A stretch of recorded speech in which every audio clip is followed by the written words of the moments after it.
Hi friends. இன்னைக்கு நம்ம பார்க்க போகிற கதை அவள் காத்திருந்தாள். கார்த்திக் ஒரு சாதாரண குடும்பத்தைச் சேர்ந்த இளைஞன். கல்லூரியில் படிக்கும்போது நந்தினியை காதலித்தான். இருவரும் நல்ல நண்பர்களாக இருந்தார்கள்.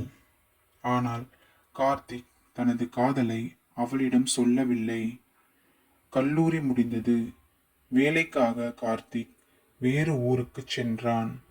நந்தினியும் தன் வாழ்க்கையில் பிஸியாகி விட்டாள்.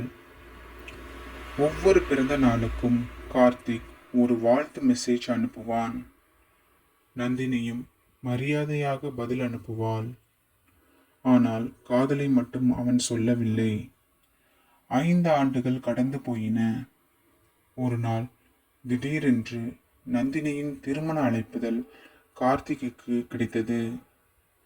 அதை பார்த்தவுடன் அவன் மனம் உடைந்தது. இருந்தாலும் திருமணத்திற்கு சென்றான். திருமணம் முடிந்ததும் நந்தினி கார்த்திக்கு தனியாக பேச வாய்ப்பு கேட்டாள். கார்த்திக், நீ என்னிடம் ஒரு விஷயம் சொல்லாமல் விட்டுட்ட என்றாள். கார்த்திக் அமைதியாக நின்றான். கல்லூரி நாட்களில் இருந்தே நீ என்னை காதலிக்கிறதை எனக்கு தெரியும். கார்த்திக் அதிர்ச்சி அடைந்தான். அப்படி என்றால் ஏன் எதுவும் சொல்லல என்றான். நந்தினி சிரித்தாள். நீ சொல்லுவாய் என்று நான் காத்திருந்தேன். ஒரு நாள், 1 மாதம், 1 வருடம். ஆனால் நீ சொல்லவே இல்லை.